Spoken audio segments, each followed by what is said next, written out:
네, 미국과의 관세 협상 시한이 임박한 가운데 대통령실이 오늘도 통상대책회의를 엽니다.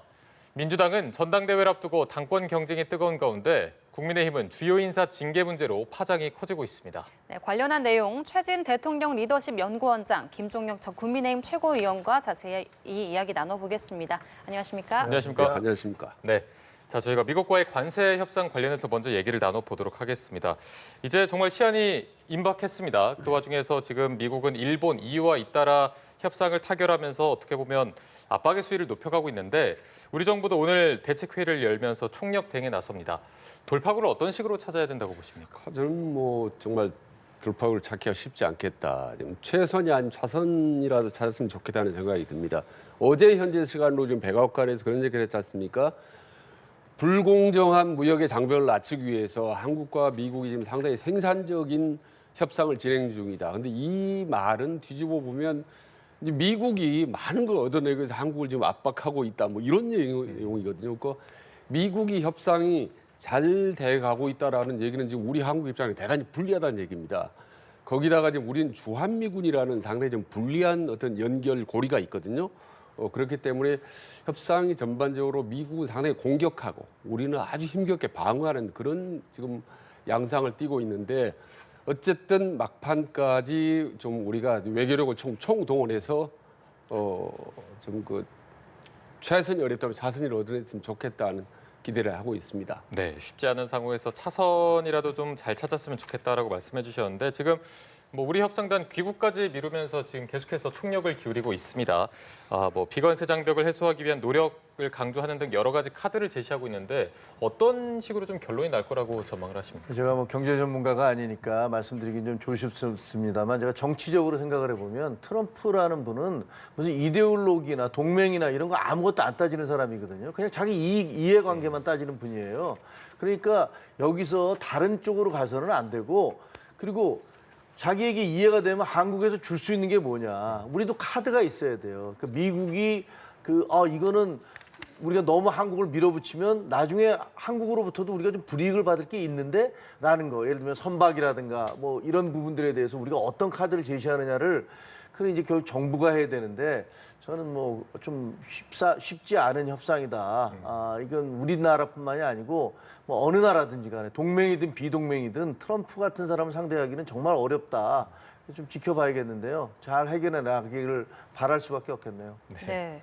그리고 국민의힘 당무감사위가 대선 후보 교체 시도를 당원 위반으로 결론 내리고 권영세 의원과 이양수 의원 두 의원에게 최고수인 당원권 정지 3년의 중징계를 청구를 했습니다. 국민의힘의 당원권 정지 징계가 최대 3년까지 할 수 있다고 하는데 그러면 이게 가장 높은 수준의 징계잖아요. 아니요, 그렇지 않습니다. 왜냐하면요, 징계는요, 처음에 이제 경고도 있고, 그 다음에 지금처럼 당원권 정지가 몇 개월에서부터 몇 년까지, 3년이 최고입니다. 그렇게 있을 수 있고, 그 다음에 출당 요구를 할 수도 있고, 안 그러면 제명할 수도 있고, 징계의 종류는 많아요. 그러니까 이거는 사실 강한 징계는 아니에요. 윤희숙 혁신위원장이나 다른 사람들, 김용태 비대위원장은 더 강한 거, 출당 요구나 자진 사퇴 이런 걸 요구했는데 지금 어떻게 보면 그때 당시에 5월 10일 날 벌어졌던 당내 구테타는 정당 역사상 치욕이거든요. 그거 있을 수 없는 얘기예요. 아마 앞으로도 두고두고 회자가 될 겁니다. 그런 일을 저지른 사람들에게 당원권 3년 정도의 정지를 내린 것이 그게 강한 거다?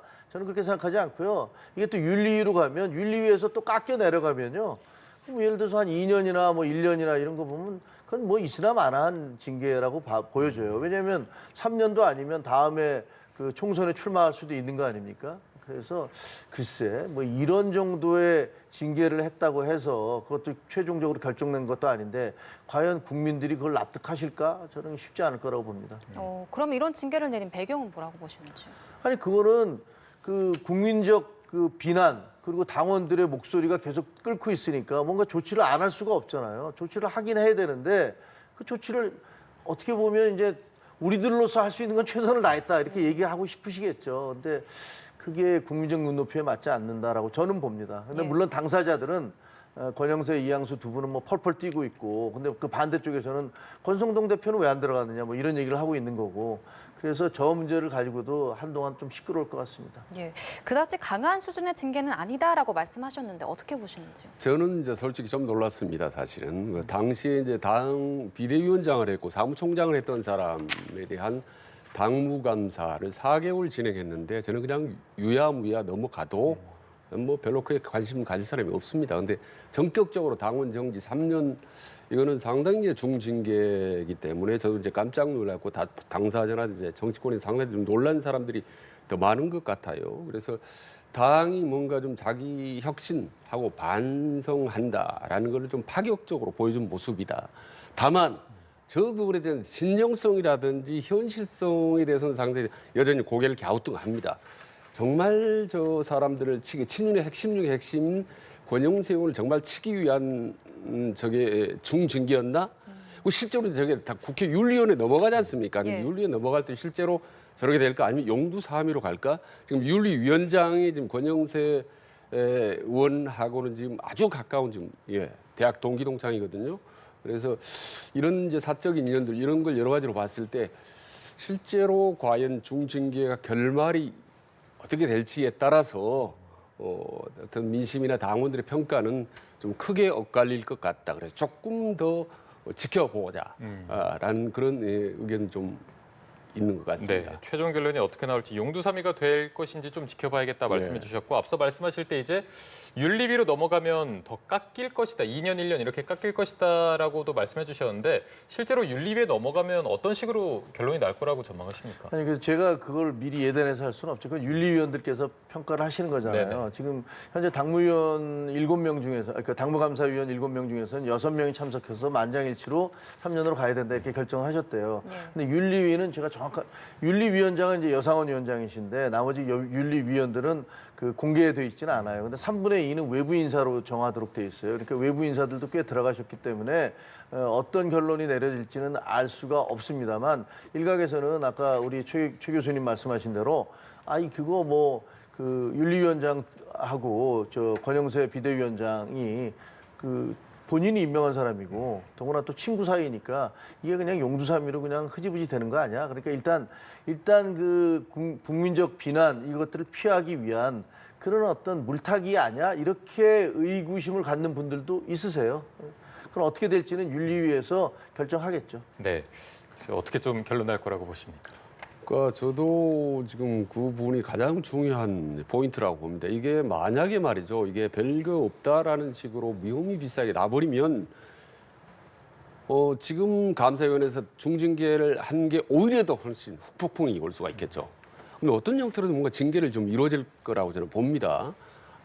근데 그게 과연 어느 정도 중징계가 이루어질지가 지금 국민의힘에 대한 어떤 국민들의 여론, 민심, 향배에 중요한 역할을 할 거라고 보고 또 하나는 이제 모르겠습니다. 그 당시에 가장 핵심적인 역할을 했던 비대위원장, 사무총장 그리고 또 원내대표 3명 아니겠습니까? 근데 지금 원내대표가 빠져 있단 말입니다. 권성동 의원은 윤핵관 중에 가장 파워풀한 사람, 가장 힘센 사람, 지금도 여전히 당을 좌지우지하고 막혀서 움직이고 있는 사람인데 이 사람이 쏙 빠져 있는 부분에 대해서 설명이 없어요. 설명이. 본인은 나도 징계하라라고 얘기를 하거든요.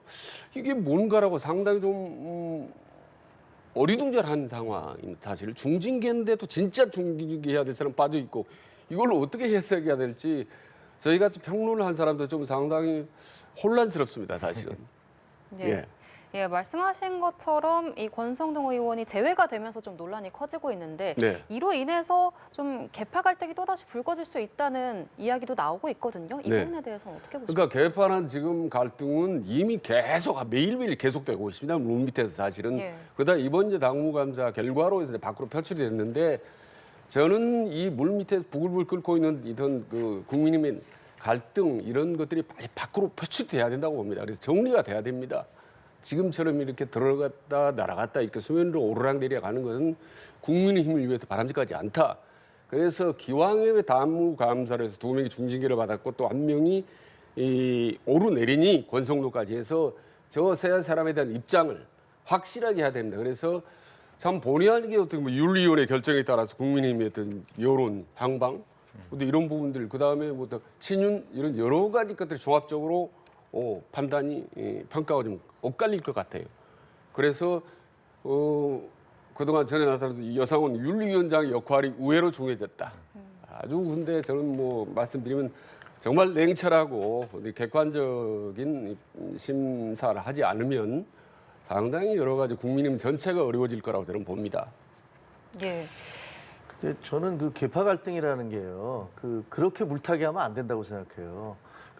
당내에서 벌어지는 옳고 그름을 분명히 가려야 되는데 예를 들면 우리 쌍피라는 거 있잖아요. 누구는 다른 사람 막 때리려고 하다가 이 사람 방어를 하면서 그 손질을 했는데 똑같이 너는 폭력을 했으니까 때리려고 먼저 폭력을 행사한 사람이나 그걸 방어한 사람이나 다 똑같아.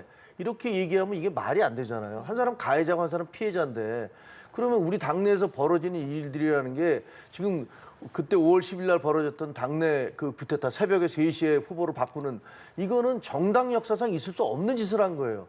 거기에 대해서 비판하는 사람들을 야, 왜 자꾸 계파 갈등 조장해? 당내 계파 아니야 이거? 이렇게 얘기하는 건 말이 안 되는 거죠. 그건 시시비비를 분명히 얘기했어. 잘못한 사람은 잘못한 거고 그리고 거기에 대해서 잘못했다고 목소리 내는 사람들은 그게 맞다라고 판정을 해줘야지 이렇게 양시양비론으로 가는 거는 아니라고. 그거는 이제 그쪽에서 가해자 쪽에서 그렇게 얘기하는 거예요. 아니, 자기가 먼저 때리던 사람이 야 너도 나 때려서 나 한 대 맞았어. 이렇게 얘기하면서 그러니까 너도 폭력이고 나도 폭력이야 라고 얘기하는 거하고 똑같은 거거든요. 그러니까 이렇게 가면 안 된다고 생각합니다. 네. 자, 저희가 이 얘기도 한번 나눠보도록 하겠습니다. 민주당 박찬대 의원이 윤석열 전 대통령 관저 앞에서 시위를 벌였던 국민의힘 의원 45명의 제명을 촉구하는 결의안을 발의했습니다. 굉장히 파장이 커지고 있는데 지금 당대표 선거가 일주일 정도 남은 시점에서 이런 결의안을 발의한 배경 어떻게 봐야 될까요? 다분히 이제 전략적 의도가 있다고 보겠죠. 일단은 민주당을 움직이고 있는 다수의 강성 지지층이라고 할까? 이런 지지층에 대해서 어떤 지지를 유도해내기 위한 그런 모습 하나하고 또 하나는 국민의힘 내란 정당이다라는 부분을 더 이제 부각시키기 위한 이제 두 가지 전략적인 의미가 있습니다. 그리고 지금 어떻게 보면은 지금 정청래 의원하고 선명성 경쟁을 하고 있기 때문에 상대적으로 박찬대 의원은 좀 온건 이미지가 있거든요. 그래서 차제에 이 발언 메시지를 통해서 본인이 강력한 어떤 이미지를 좀 구축을 하려고 하는 것 같습니다. 다만 이제 정당 대표로 그러니까 집권당의 대표로 나온 사람이 제1야당 의원들에 대해서 45명에 대해서 어떤 거취 문제 이런 문제를 직접적으로 얘기하는 이 부분에 대해서 이제 중도층을 어떻게 생각할지 모르겠습니다. 상당히 좀 타당의 어떤 정당 해산에 버금갈 정도의 고강도 발언이기 때문에 예. 저 발언은 상당히 조심해야 된다라는 말씀을 드립니다. 그러나 막판에 하나 더 붙이면 지금 찍어서 45명으로 얘기했던 사람들은 어떻게 보면 내란을 옹호했던 세력이나 다름없고 그리고 그 이후에도 어떻게 보면 대선 참패했던 어떤 결정적 요인이 됐던 사람인데 아직까지 제대로 된 반성을 한 번도 한 적이 없고 그리고 여전히 당을 좌지우지하고 있는 친윤 핵심들 아니겠습니까? 45명? 그러니까 이분들에 대한 어떤 집중 비난이라든지 이런 책임성 이 부분들은 여야를 초월해서 집중적으로 제기할 필요가 있죠. 저는 분명히. 저는 그래서 저 부분은 민주당이 제기할 게 아니라 오히려 국민의힘 내부에서 저 발언을 해야 된다고 봅니다. 예, 45명. 네, 이런 말씀 해주셨습니다. 오히려 내부에서 좀 말해야 되는 거 아니냐라고 해주셨는데 어떻게 들으셨어요? 내부에서 얘기할 수 있는 상황이 아니잖아요. 어떻게 따지고 보면 그 한동훈 대표나 그때 당시에 최고위원이었던 저는 저 45명 분들에 의해서 쫓겨난 거 아닙니까? 지금 당 지도부가 붕괴가 됐는데 그러나 그거에 대한 감정은 또 별개로 45명의 의원을 제명을 하겠다? 이건 현실적으로 가능한 얘기도 아니고 이거는 그냥 의회를 그냥 일당 독재로 가겠다는 얘기하고 다를 게 없는 거잖아요. 한쪽에서는 정청래 의원은 정당을 해산시키겠다 이렇게 얘기하고 그리고 약간 좀 온건하게 나가던 그 박찬대 의원은 이거 봐라 안 되겠네. 그러더니 45명을 다 제명을 하겠다 이렇게 나옵니다. 자기들 선거를 위해서 경쟁당을 경쟁적으로 공격하고 있는 거예요. 어떻게 보면 악화가 양화를 구축한다고 그러더니 한쪽에서 강하게 나가니까 점점 더 강하게 나고 있는 겁니다. 이거는 옳지 않은 거거든요. 이런 식으로 국정을 운영하거나 이런 식으로 의회를 운영한다면 이건 그냥 폭력이에요. 자기 마음에 안 든다고 비상계엄하는 거하고 뭐가 다릅니까? 그래서 이런 식으로 가면 안 된다라고 저는 생각을 합니다. 지금 국민의힘 내부에서 당대표 나선 조경태 의원 같은 경우는 지금 45명 본인이 당대표 되면 제명시키겠다, 출당시키겠다 이런 얘기를 하고 있지 않습니까? 근데 아까 말씀드린 현실적으로 45명 현역 의원을 출당시키거나 제명시키기는 쉽지 않겠지만 예. 이 45명이라는 숫자 그리고 거기에 따라 이 사람들의 실명은 앞으로 시간이 점점 지날수록 상당히 밖으로 공개될 가능성이 높습니다. 그리고 내년 지방선거 혹은 그 이후 총선 때는 이 45명의 이름은 살생부 아닌 살생부로서 어떻게 보면 블랙리스트도 나돌면서 본인들에게는 상당히 치명타를 가할 겁니다. 그렇기 때문에 저는 일찍이 45명들은 국민들에게 정말 고개 숙여 사과를 해야 된다고 보는 거예요. 저는 그렇지 않는 한 지금처럼 이명성에 가려서 45 숫자에 가려서 있는 한은 저는 국민의힘은 절대로 내란의 강으로부터 건널 수 없다라고 저는 생각을 합니다. 네. 저는 그 부분에 있어서는 우리 최 교수님 말에 전적으로 동의를 하거든요. 사실 저거 나중에 저분들 선거 이제 총선 치르잖아요. 아마 수많은 시민단체 그 반대쪽에서 거의 동조 세력이다 하면서 공격을 할 거예요. 저거 넘어가려면요. 빨리 지금 정리를 해야 됩니다. 빨리 사과를 하고 제가 잘못했습니다. 저희들이 잘못 판단했습니다라고 얘기를 해야 되는데 그걸 안 하고 있잖아요. 지금 윤희숙 위원장도 그렇고 그 이전에 김용태 비상대책위원장도 그렇고 물론 한동훈계 저희 쪽에서는 뭐 계속 그렇게 얘기를 해왔던 거고 근데 그걸 안 하고 계시단 말이에요. 근데 지금 길게 보셔야 됩니다. 앞으로 정치 계속 하시려면요. 저거 영원한 족쇄가 될 겁니다. 지금 사과 안 하고 나중에 선거 때 돼서 무슨 얘기를 하든지 아무도 안 믿습니다. 제발 좀 그런 부분들에 대해서 각성을 좀 하시기를 저는 촉구를 합니다. 예, 국민의힘에서는 반발의 목소리가 나오고 있습니다. 일각에서는 이 강선우 의원을 윤리위에 제소한 데 대한 보복이라는 주장도 나오고요.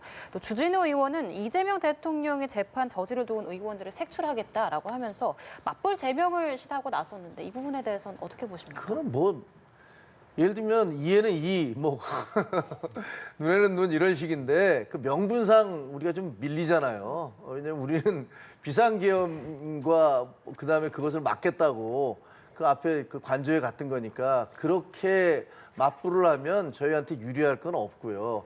그 원칙적인 얘기를 좀 해야 될 것 같아요. 그런 식으로 45명까지 제명을 하겠다, 경쟁당을 해산시키겠다라는 것은 그냥 일당 독재로 가겠다는 건데 그게 옳으냐라고 국민들한테 말씀드려야지. 네가 그렇게 얘기하니까 나도 강선우 의원 제명하겠다, 그런 건 내겠다라고 얘기하면 이게 두 개가 이게 맞겠습니까?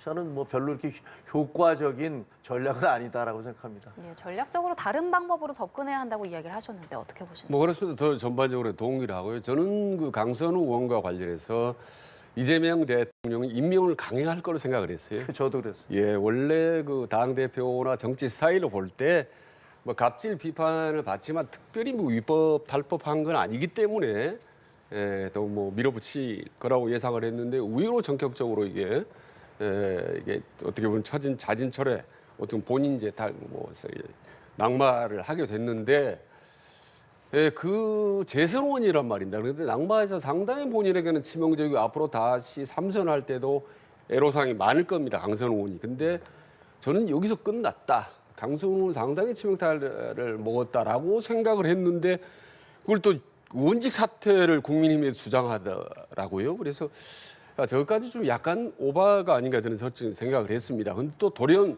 주진우 의원이 나와서 또 그 부분을 가져서 과거에 이재명 대표를 옹호했던 사람들이 오히려 또 맞불 제소하겠다고까지 나오더라고요. 그래서 야 이건 상당히 오버를 한 거 아니냐. 또 공교롭게도 주진우 의원이 아시다시피 윤석열 전 대통령의 아바타로 널리 알려진 사람 아니겠습니까? 근데 또 이번에 또 당대표를 나왔어요. 국민의힘에 당대표를. 그래서 참 국민의힘에 돌아가는 게 참 발언도 오버할 분들은 어떻게 저런 당대표로 나올 생각을 했을까. 정말 국민의힘의 어떤 전선이라든지 전열이나 이런 게 정말 상당히 좀 뒤죽박죽이다, 어렵다. 어지럽다 혼란스럽다라는 생각을 솔직히 합니다. 네. 전열을 좀 더 갖췄으면 가다듬어야 좋겠다는 된다. 생각을 합니다. 네. 자, 이런 상황에서 지금 정청래 의원의 움직임도 좀 살펴보도록 하겠습니다. 지금 검찰개혁 입법을 발의를 했습니다.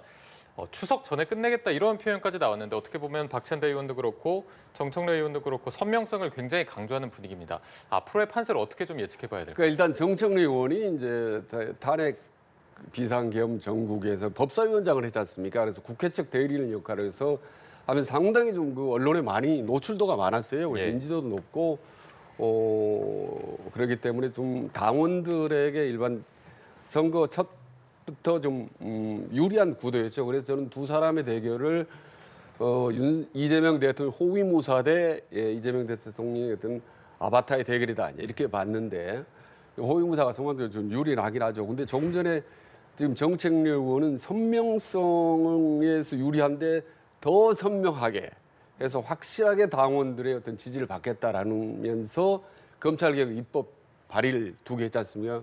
근데 저 법이요 지금 검사징계법과 검찰청 개정안인데 네. 저게 무지 센 법입니다 사실은.